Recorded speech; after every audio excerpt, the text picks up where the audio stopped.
All right, welcome back to the Career Report. We are your hosts, Tim and Christina Madden. Hey, we try every day to break down what's really happening in the job market, what you, right, directors, VPs, executives, senior leaders need to know, and most importantly, how to take control of your career. How are you doing this morning, Christina? I'm doing good. I'm coming at the people casual today. I got my hat on, my gym life hat. That's okay. You work in technology. Yeah, remotely. Before we get started too much, did you drop the link in our Slack community? I just got a message about it, so I want to be sure everybody has access to that. Yep, in the school community. We have a new community, remember? So yes, it has been officially dropped, and we should probably put that on the calendar now where all of the events are for all of our clients across our different programs. Well, I'm still getting some DMs on our Slack, so you might just want to drop that in the general channel over there. But today I want to talk about, do you have some announcements in regards to the retreat or upcoming events? I do. What if you are a current client or an alumni, because I know they tune in from all over the world, we would love to have you at our first annual Executive Growth Retreat. That is going to be March 6th through 8th. If you want information on that, you know where to find us. You can DM us on LinkedIn, on Facebook, on Instagram. You can email me at tim@execupgrades.com. You can DM me in Slack or on school. We are available. If you're a client of mine, ours, Executive Upgrades, you probably have our cell phone numbers as well. Hey, whatever's, or email support. We would love to have you on this event. It's going to be amazing. We've made it as cheap as possible, right? We made this as cheap as possible at a 5-star resort with 2, what do they call those? It's not a Michelin star, but what's like good food? I don't know. How do you rate that again? I forgot. You know what I mean? Is it like a Michelin? Well, a Michelin chef, I know does not work at that specific restaurant. No, I know, but a five-star restaurant. Stars or something like that. Either way, hey, it's going to be amazing food. I'm trying to get a DJ on the beach. Like, what? This place is going to be amazing. We would love to have you. Not only is it going to be a good time to relax, re-energize, but connect and collaborate. Guys, here at ECU, we've worked with some of the most powerful people in business, people leading Apple, leading Microsoft, etc. So Christina and I are making personal calls to all of the senior leaders we know. So if you're a member of ECU, you should absolutely be there because your network. Well, how does that go again, Christina? Help me out. Your network is your net worth. Got it. You are one connection away from drastically changing the trajectory of your life. So we would love to have you at the retreat. If you want more information, you can email me at tim@execupgrades.com or find me anywhere on the internet and I can give you that information. Number 2, hey, and it is 5-star dining on what was voted to be the most beautiful beach in America. The most beautiful beach in America. The most beautiful beach. Hey, I know lots of our business acquaintances and friends who own businesses as well. You are invited as well. If you'd like to attend, I know they tune into this podcast. I'm going to be reaching out to them. So not only will there be high-level leaders in business, but I will be there as well. Some of the team will be there, but we're going to get some high-level business professionals, owners, CEOs at that sheet as well. I know Christina always has great topics. There's one thing I want to go over, and it's going to be the tagline for this year. Christina, I know we have our family words, we have words for our goals, right? That we already kind of mapped out, but I want to use this term for 2026 and it's called strategic volume. I always every day meet with lots of professionals that are basically having a couple networking calls here and there, applying for a couple jobs in the month of January, and they wonder why they're not going to get results, right? So number 1, you need a tremendous amount of volume in 2026. You have to. I meet people, I applied for 30 jobs last month, Tim. I'm like, Christina's laughing. Those are rookie numbers. Hey, you need to 10x those numbers. We're seeing 150 to 300 job applications to generate one interview. Well, hang on. The volume that Tim is talking about is not even humanly possible to to do on your own. So this isn't Mm-mm. this is not even a conversation of like being able to give you a magic number or help you do this manually. You literally like cannot do it on Correct. without a strategy that speeds up the process, or to have outsourcing the most time consuming part of the applications.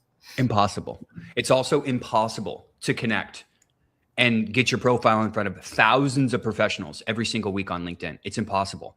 People on our events all the time, it's like, Tim, I messaged this hiring manager. I've already tried to message hiring managers and decision makers. It doesn't work. I'm like, dude, how many did you message? Did you follow up? You know? So volume is important. However, if it's not strategic, it's crap. A lot of people are like, I did apply for 300 jobs last month, hypothetically, right?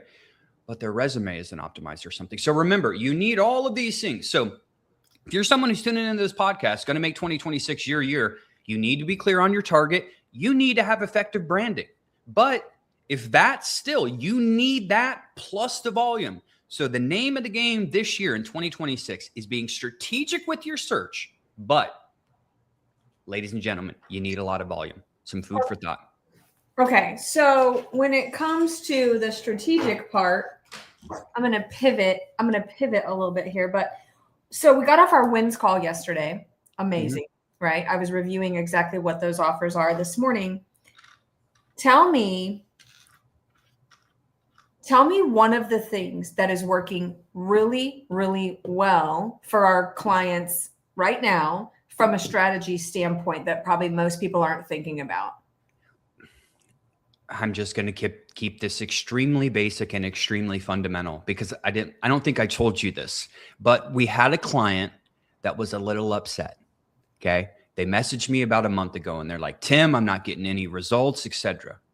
But again, one of the big things were they weren't following the plan and they weren't doing daily consistent action.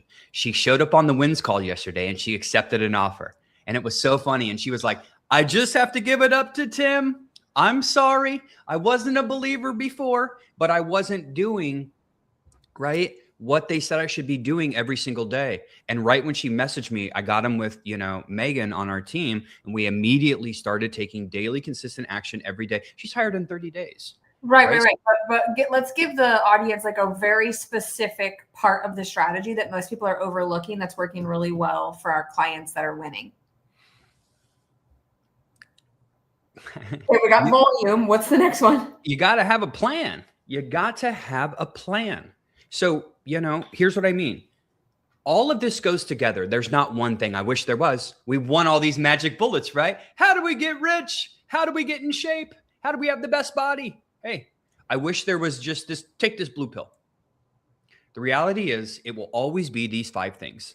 If you do not have these 5 things, you will always struggle in your search. Number 1, you have to have a clear target. Most people don't. They don't. If you do not have a clear target, your resume doesn't matter. Getting a hold of decision makers doesn't matter. What you say on these, it doesn't matter. You don't have a clear target. And so many people don't. So I'd say number 1, that is the biggest, simplest thing missing from people's search. Oh, Christina, I can do everything. What do you need? Do you need a salesperson? Do you need a project? I can do everything. So, I hate to say it so simple, but I just know because I talk to people every single day that they don't even kind of know. I'm something in marketing, something that, and they can't really communicate it effectively. So clients that are winning, they have a target. They know what they're targeting. They're branded effectively. And once you do visibility, and then it's visibility. Sorry, not visibility, positioning. So branding and positioning. Branding and positioning is where everyone's failing. And again, the number 1 thing. So let's say we need the strategy. So there's really 2 things. You need the strategy. You need to have a clear target. Your branding needs to be on point. And then it's volume. Those are the best practices.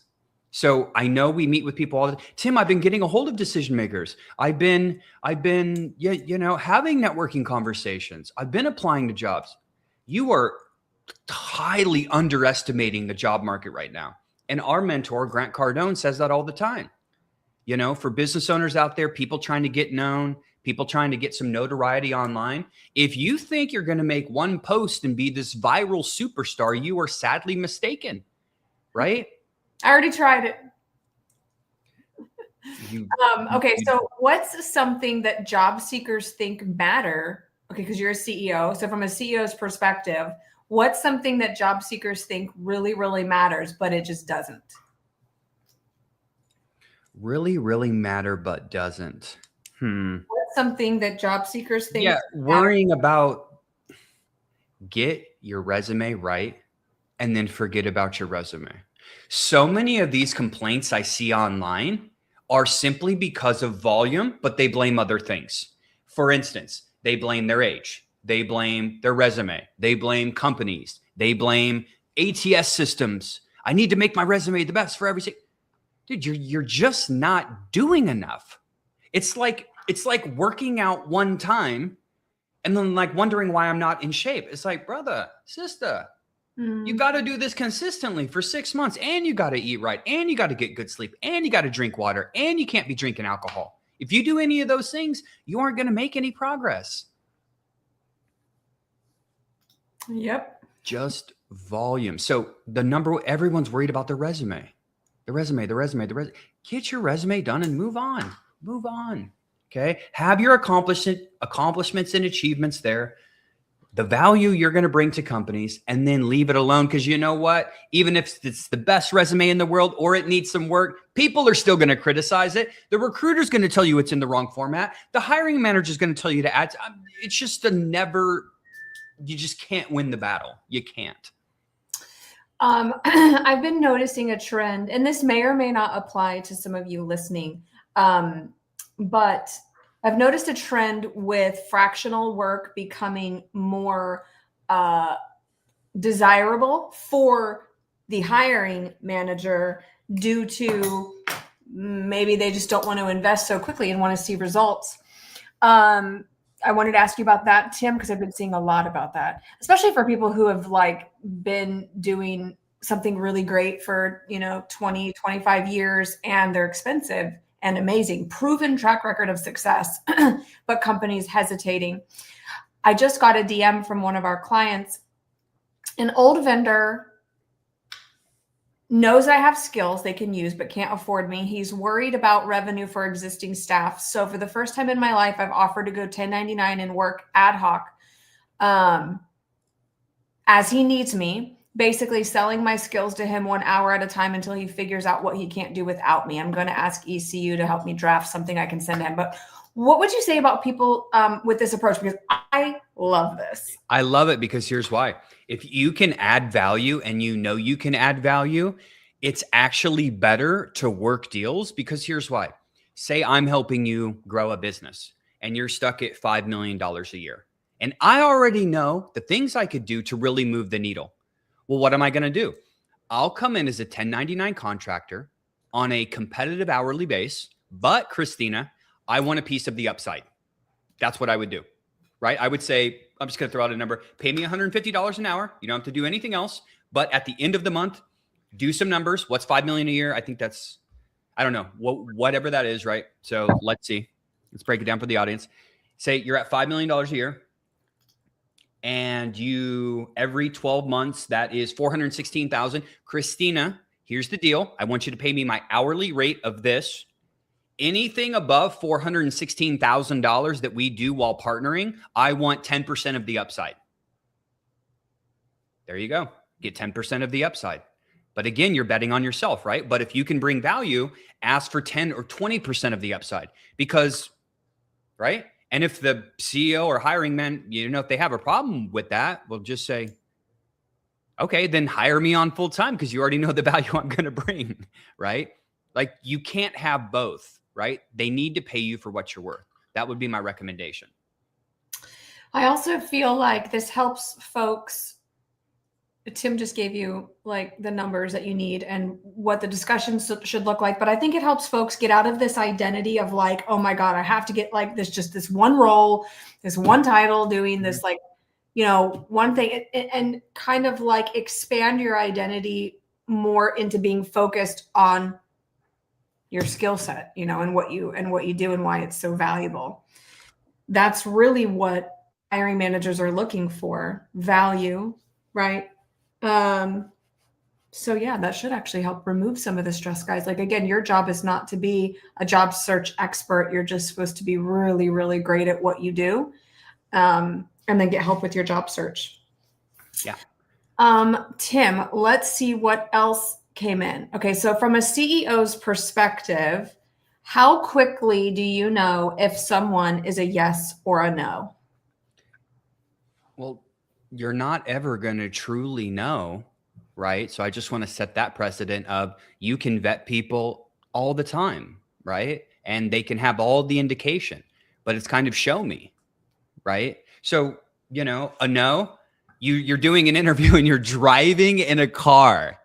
Okay. No, you're laying in a bed with the baseball cap. No, all of these things have happened. Of course, the baseball cap comes up the one time I wear one on the podcast. Demand the day before an interview, why aren't you in the Zoom room right now?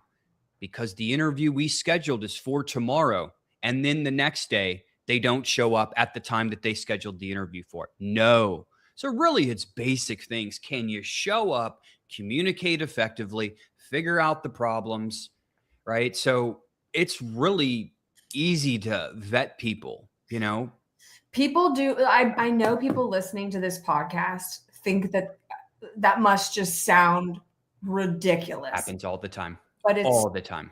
True. Yep. So stinking true.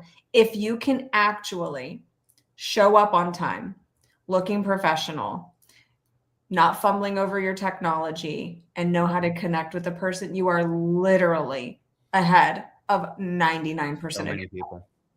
It's crazy. So stinking true though. And then from there, you're winning. So just take pride in being somewhere on time, looking sharp, a decently professional, neutral background in the back. You guys want to know something crazy? I would venture to say that 99% of the people that I get on virtually with, I am just like, where are these people sitting? Because the virtual office is like, you guys, I have the best one, and then I'm gonna head to the next meeting. But we were on a Zoom call. We have a guy where his background somehow is his farm. So his virtual background is his cows out on his ranch. And unless you're looking for a job as a rancher, that would be. I don't even know if you're a rancher, if I'd be putting that up, but I just don't understand it. So, hey, what did we talk about on this podcast as we wrap up? Hey, good reminders. Hey, if you listen to this podcast and you're like, hey, these are good reminders for you. Show up sharp. Make sure you have clarity. Make sure you know what you're doing. But remember, I want you to remember the term strategic volume this year is the only way you're going to get hired. We'll see everyone tomorrow on the Career Report. Have a great day, everyone.